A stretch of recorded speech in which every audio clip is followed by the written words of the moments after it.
Hey, what's going on, fellas? Welcome back to the channel. Thought I would give you a little update on the AMC Gremlin. Still here in the shop. Not hardly anything really has been done to it in the past month or so. But I can kind of highlight what I've been doing or what I have done and why I haven't done much to it. First of all, as far as what has been done in the meantime, let's see here. Radiator. Got a radiator on it. Got water, or not water, antifreeze coolant put in. I kind of addressed some of the hosing over here. Let's see here. Yep, heater hoses. I mean, I took a gamble that the heater hose was good on the inside, and I have started it up, and so far no leaks, so let's keep it that way. Anyway, so I got some hoses on, got the water in it, or coolant, I mean.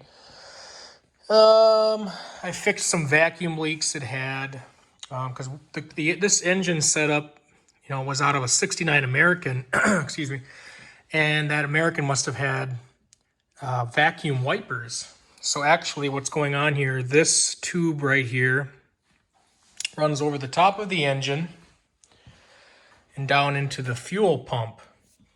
And of course, the more seasoned guys that have been around cars from the 60s and before would know what that does. But hey, I had to learn because I had no idea.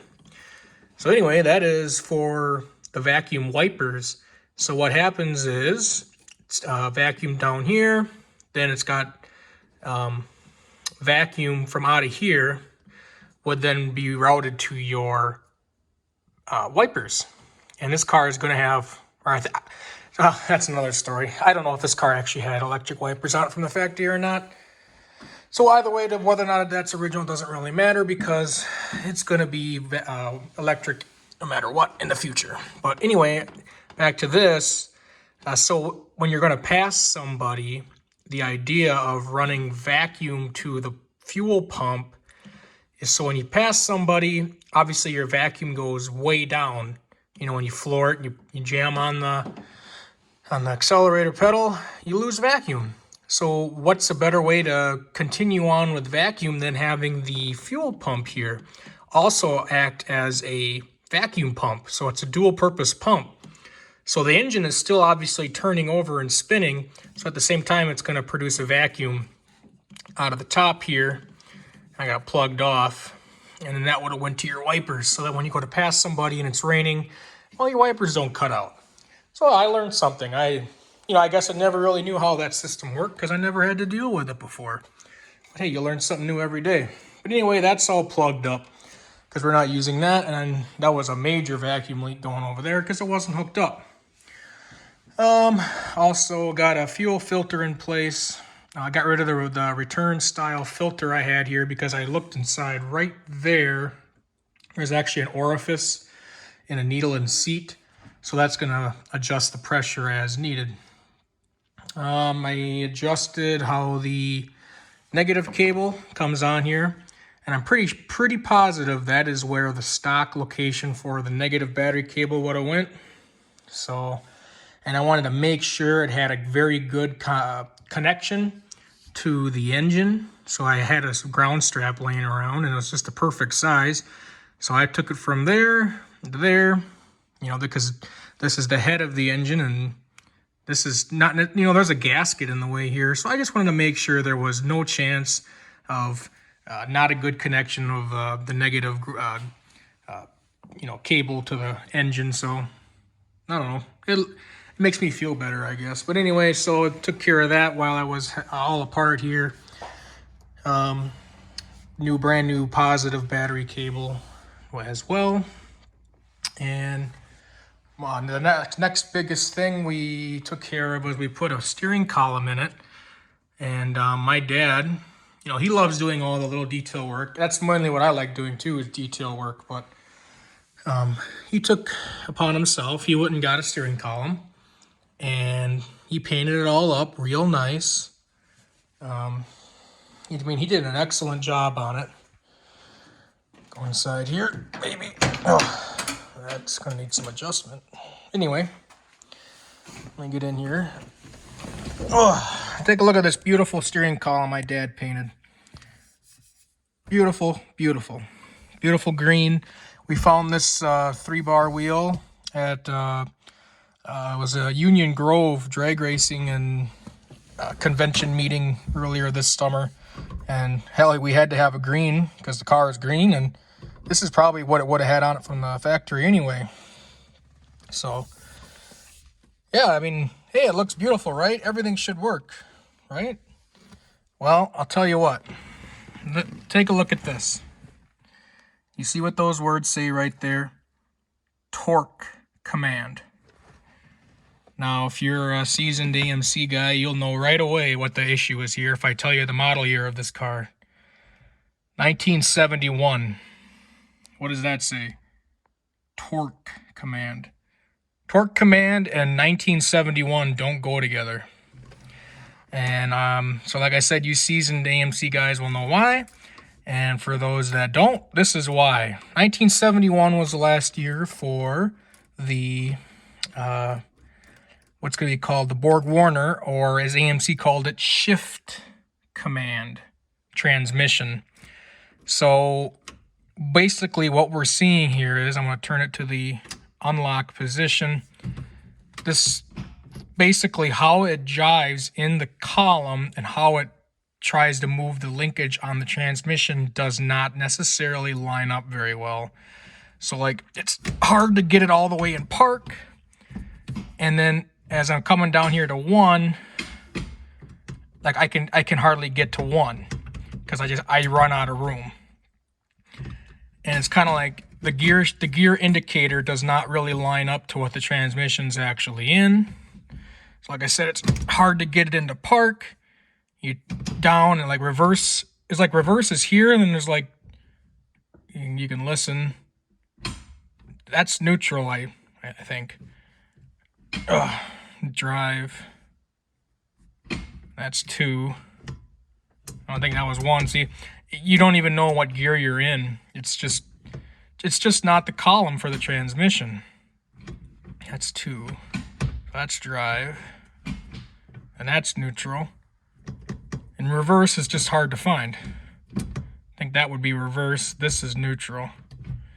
So anyway, as I was saying, the column is not set up for this transmission. And, well, you just tell me a big deal, right? Well, the issue is, this being a small body AMC car, yeah, they made millions of small body AMC cars from 1970 to 1988. You know, this particular platform, basically this Gremlin and the Hornet is the predecessor to the Concorde, the Spirit, the Eagle, all that good stuff. They all had torque command transmissions, or torque flights, starting in 1972. So 1970 and 1971 are kind of, well, what I would consider, being an AMC guy, oddball years. They're just, you know, out of all the AMCs you can get parts from, well, now we're just limited to 1970 and 1971, and specifically the small body cars. So you can't get one from an Ambassador, can't get one from a Matador, you know, a Rebel. You can't get, none of those are going to work. We got to get one specifically from the small body platform, and that is the Gremlin or the Hornet for 70 and 71. So our options are pretty limited. So I guess I didn't think it really mattered that it said, you know, torque command. I knew it was from for a torque flight transmission, but from what I'm starting to see here, it does matter. And the original column that was in this car is gone, long gone.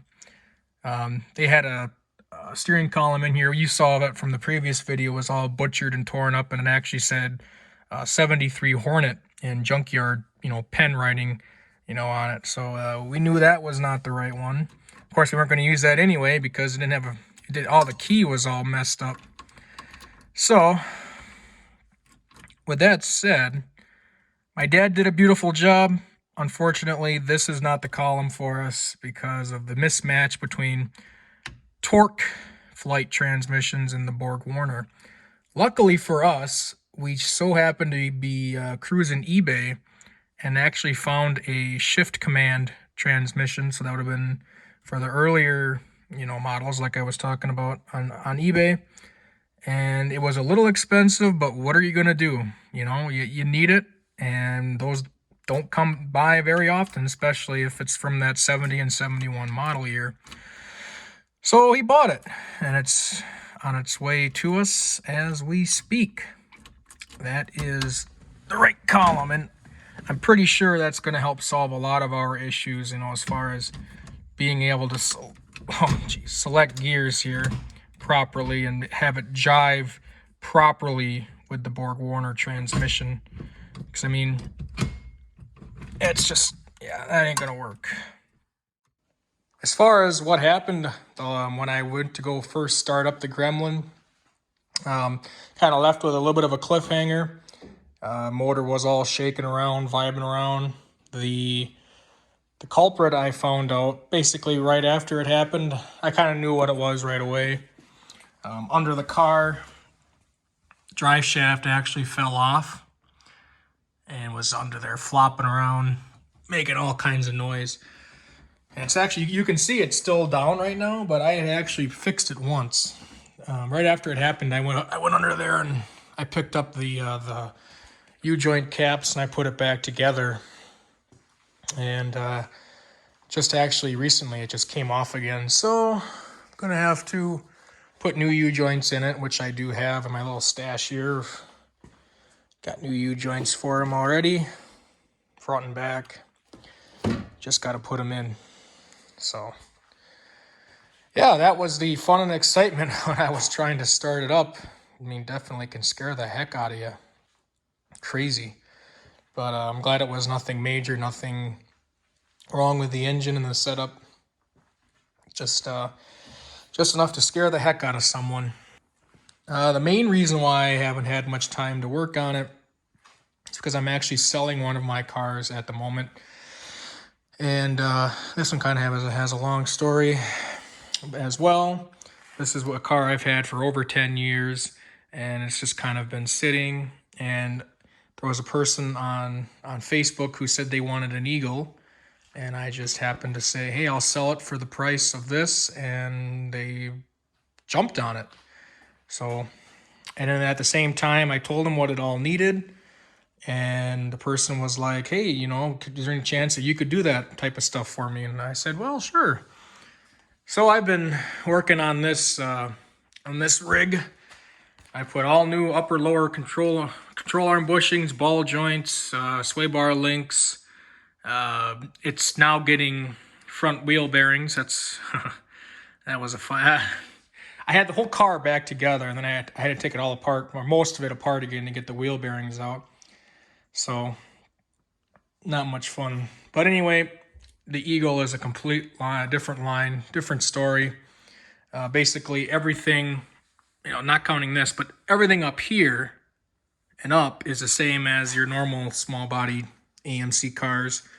But this down is specific to the Eagle.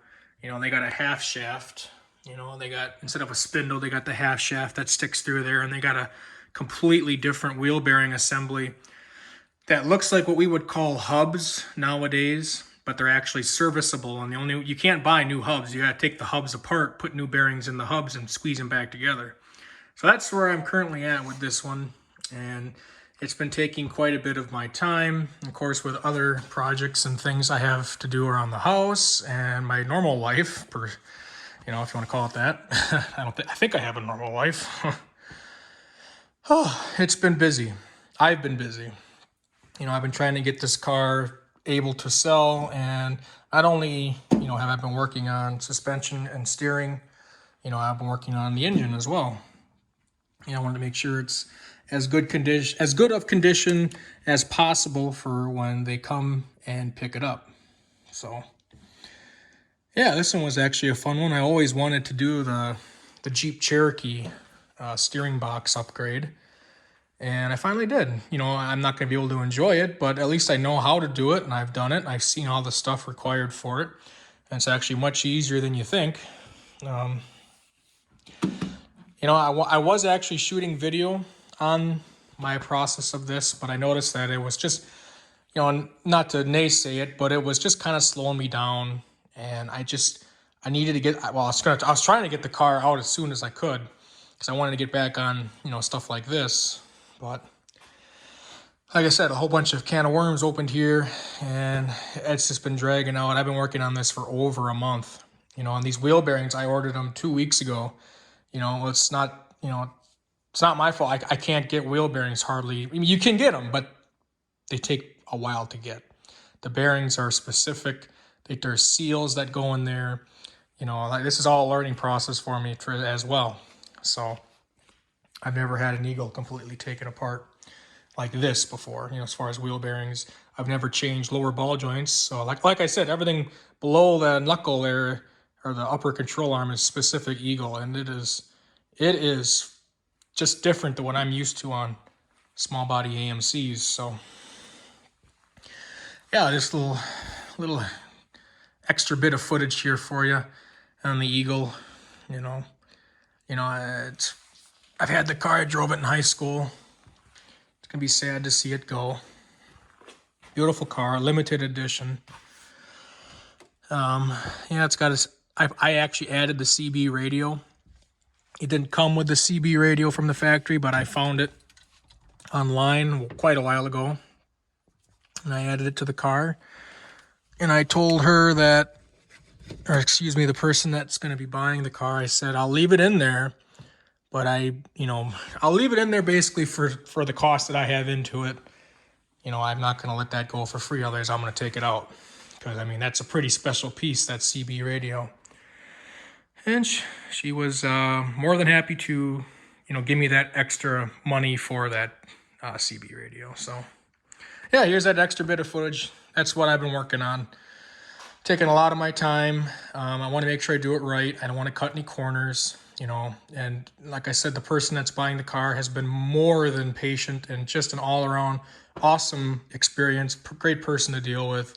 So I couldn't be even happier for that. So actually, as the time of me filming, at the time of me filming this right now, I even found a couple other things I might have to work on. That was a brand new master cylinder like 10 years ago, and it's out again.